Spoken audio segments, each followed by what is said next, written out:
What are you doing? Why? We've got a car to shoot. Well, the supercar's here. Well, come judge for yourself. Let's go. But I'm comfortable. Let's go. Okay.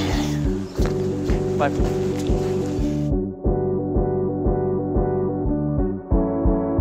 In 2014, BMW, along with their main competitors, was madly pumping out new, more fuel-efficient vehicles in order to meet the needs of changing emissions laws. And while this mainly saw an influx of rushed, hybrid variants of models that they already had, they also gave us something new, something fast, something stylish, something with advanced technology, and something that, to this day, continues to turn heads no matter where it goes. 2014 gave us the BMW i8, albeit with some contention, because you see, at the time, we weren't really sure exactly what the i8 was. Supercar, sports car, eco-friendly warrior. These questions have sparked debate for years. So, since the car was discontinued this year, we wanted to take a look back on what the i8 was all about and what makes this iconic BMW so very special. Tell me, in your mind, what makes a supercar? Dizzying performance, sports looks, low slung, coupe or roadster, big engines, big performance, loud noise, terribly unreliable, no storage, impossible to see out of, impossible to park. I mean, the usual suspects in terms of features, right? I think this has the majority of those. You said it has less storage, which it does, but the front of the car, you would assume there's storage in here. You would. You'd almost assume there's an engine there. So the engine is in the back. Okay. And in most cars like this, so say for a Lamborghini or a Ferrari and whatnot, you usually do get some kind of storage cubby in the front, which is true. Not in this, because this, you have a mechanical engine in the back, you have an electric engine both in the back and in the front, which means that there's really no room for this. And BMW keep the keys, so you can't actually open the front of this thing, unfortunately, because it's proprietary keys. They don't want anybody messing with it. Or electrocuting themselves, which is the official statement from them. Okay. So Brett, you mentioned a supercar has a big engine. What does this thing have? It's smaller. How much smaller? Three cylinders? So 3 is smaller than 8, 10, 12. Size isn't everything. So you say. All right. Yes, I will admit it has a 3-cylinder engine. It's a 1.5 litre turbocharged engine out of a Mini Cooper. I know I'm not helping my argument. Not at all, no. But it is mated to an electric drivetrain, so the electric motors combined with said engine do produce 362 brake horsepower. Now, yes, I know we're getting into these supercars that are 550 and 600 horsepower, blah, blah, blah. Look, this thing does 0 to 104.3 seconds, which is still quick, even by today's standards. So, I mean, if you think about, okay, yes, you're getting into the V12s and whatnot that are trying to aim for that mid 3-second mark. But at 4.3, think about 2015, right? This was faster than a 911 Carrera S. This was faster than an Audi R8. Yes, the V8 model, but stay with me for a second. Bentley GT Continental, Jaguar F-Type. This is just, it's quick. It's a quick car. I would still argue it's a sports car, not a supercar. It's a sports car with supercar looks. Now, supercar looks, right? Like, this is undeniably supercar look. Like, look at this. This has got to have the best rear tail lights I've ever seen. I agree with you. It has extreme looks. It's got a layered design, which BMW has created so that the car appears to be lighter. It's got the new BMW, well, now old BMW i branding with the blue ring around it.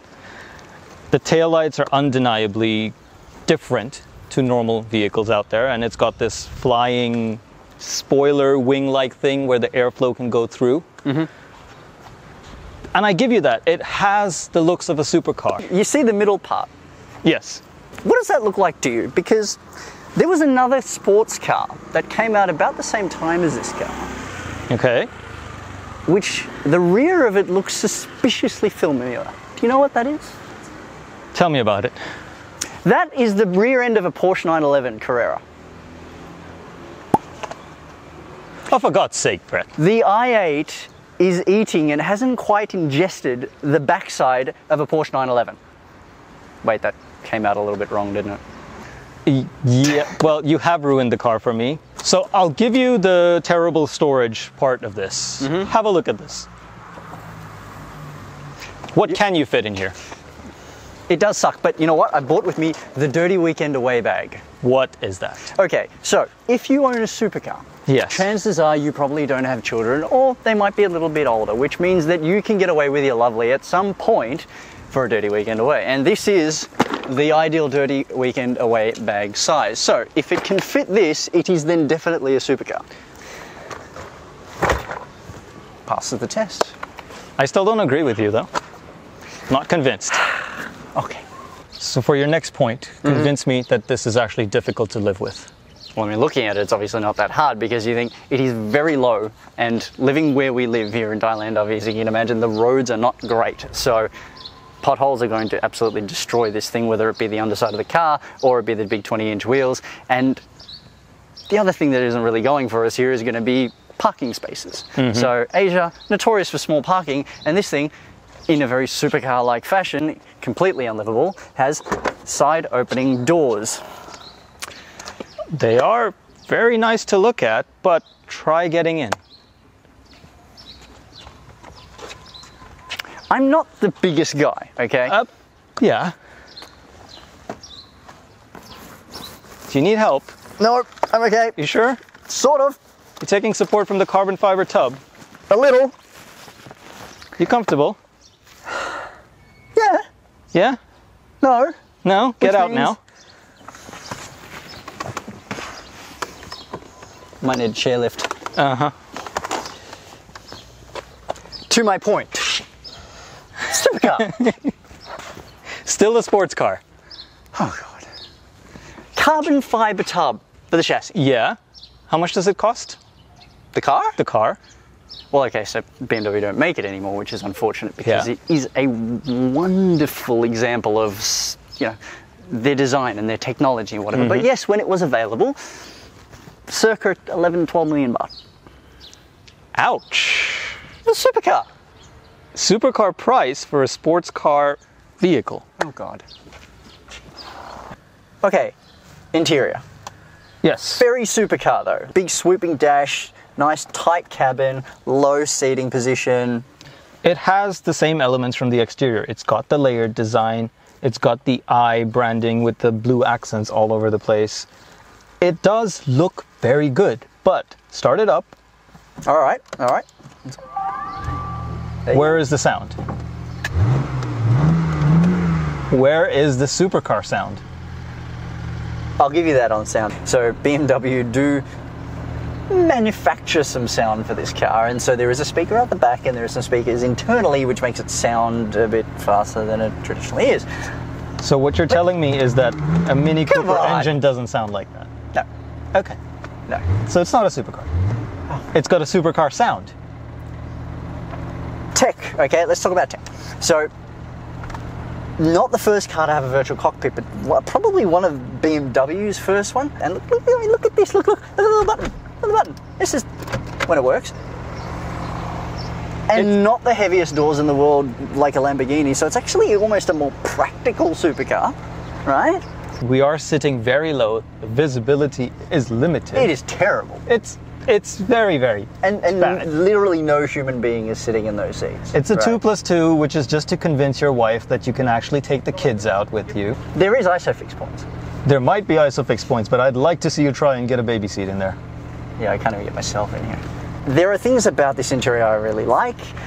There are a few things that I don't particularly like, and look, let's speak to supercars for a second, because when Okay. you look at a Lamborghini Gallardo of the same time period, the interior is basically an Audi A3. What year are we talking about? Well, like 2014-ish, around the Okay. same time as this car. The interior was basically an Audi A3, right? I'm sorry to the Lamborghini fans out there, but it's true, okay? This is better. Visually. Visually, it is better, yes. The buttons do look a bit like a BMW X1. So you're telling me they have taken buttons from their base range and put it in their Halo car? Yeah, so it's typical of supercars, right? Is it? Mostly. For that price?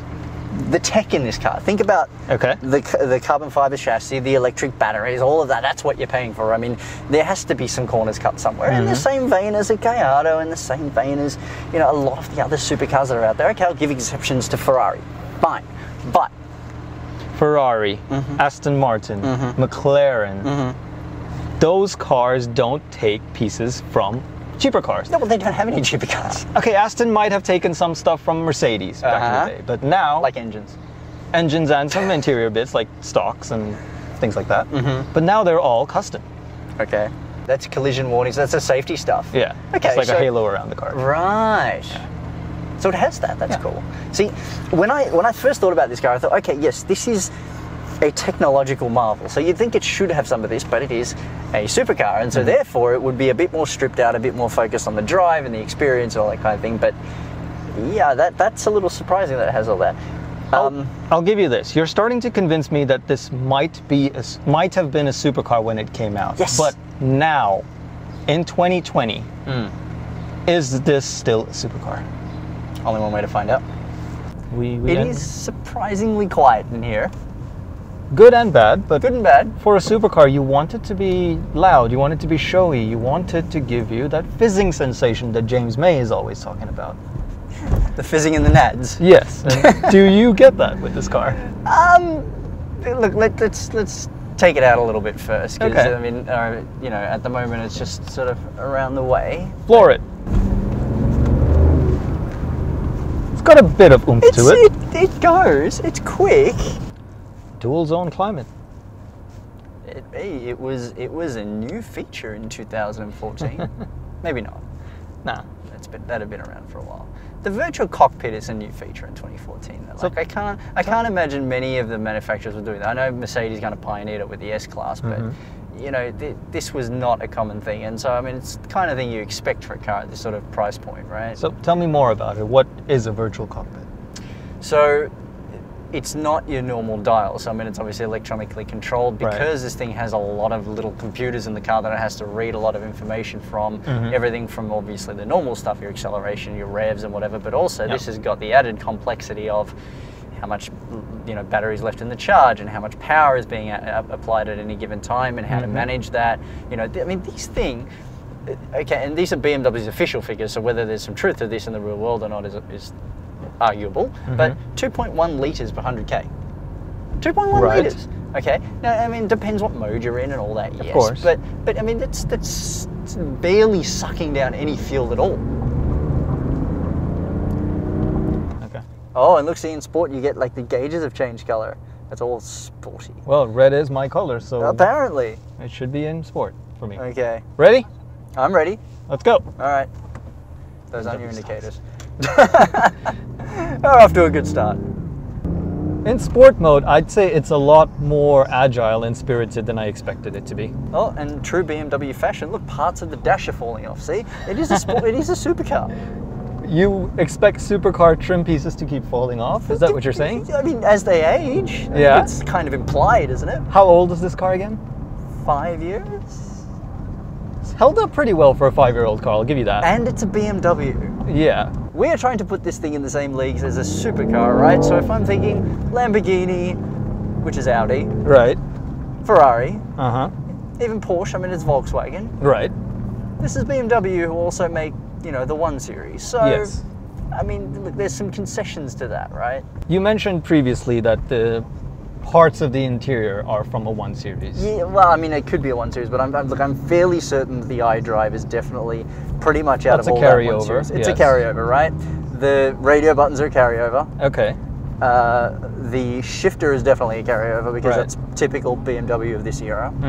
iDrive in this one now, okay, yes, in the newer model in the 2019 they did refresh it, but in this current one, it is the old iDrive, so it's okay, not particularly great. But my point is, having carryover parts, is that necessarily a bad thing? Because they're tried and tested. True. They work. They've worked for a long time. They do.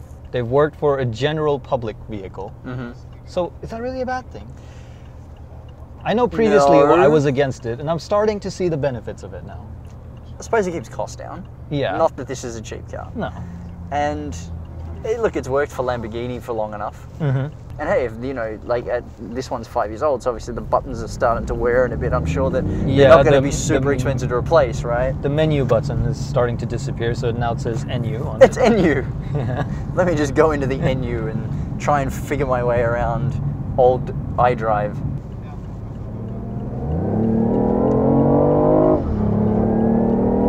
Oh yeah, that's fast, come on. That was 110. Yeah, and now, like, I've driven a Tesla Model X, right? Okay. And that is a fast car, but you know what? It's like, it's got this thing called ludicrous mode. You put it in there and you just, you don't hear anything, you just go like this. You just fall back. You just fall back. And let the car take care of it. Yeah, and that's cool, but it's weird because you don't know why you're, this way, you don't actually know why you're getting pushed back. It's kind of like this weird sensation of I'm stationary and then, oh, I'm doing 140.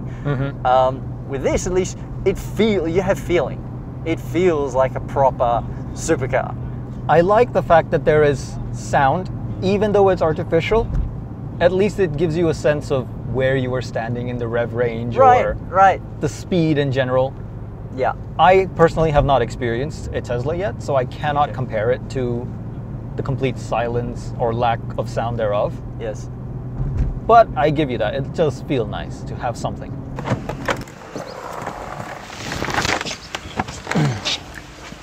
So, verdict. You're starting to convince me. After driving it, I feel like it might be verging into supercar territory. Here's what I got from it though. It's very quick for what it is. In sport mode. In sport mode, yes, I'll concede to that. Again, 3-cylinder engine. So surprisingly quick. It has the push you in your seat element. It looks amazing. I think it still continues to look amazing. I think it will stand the test of times in terms of looks. No doubt. And on that, I think this is probably the most iconic car BMW has released, at least in the last 2 decades. And I think just for what it is and for what they've done with this, it's such a shame that they've since discontinued the car, because I'd love to see a newer version of this. Like, I think it's great, it is a technological marvel, but compared to where things are today, it's kind of at the bar, right? Like, there's nothing groundbreaking specifically about this car anymore. Yes, 6 years ago it was, but it's just a shame that they're now discontinued. Will there be a follow-on successor BMW? That would be great. I find it unlikely. They only sold about 20,000 of these things worldwide. So I think this will be one of those special cars in BMW's range that goes down in history that if you have it, you might love it, you might hate it, but you can't deny that it is absolutely iconic. Prices here, look, you can get them on the second-hand market with reasonable Ks, good condition, for around the 7 million mark. Right. And at 7 million baht, it's actually quite good buying. It's still expensive. It is. But there's not a lot to compare it to. Like, you're still cheaper than a 911 Turbo. You're going to be around the same figures as a Carrera S, to be fair, if it's a good one. Better than a Maserati Quattroporte, not just Quattroporte, but the Gran Turismos. It's less than a Ferrari, less than any Lamborghini that's out there. It's a great buy, honestly.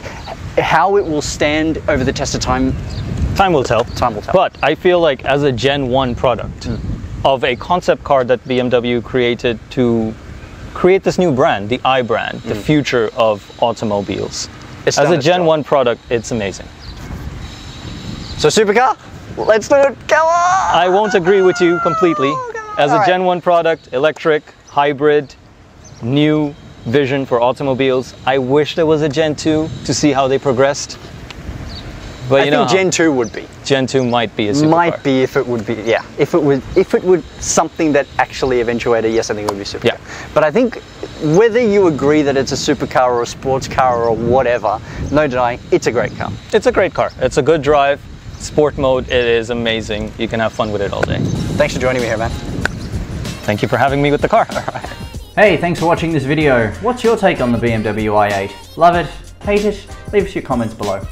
A big shout out for this episode goes to Rich Cars Bangkok for supplying us with the awesome BMW i8 for our show.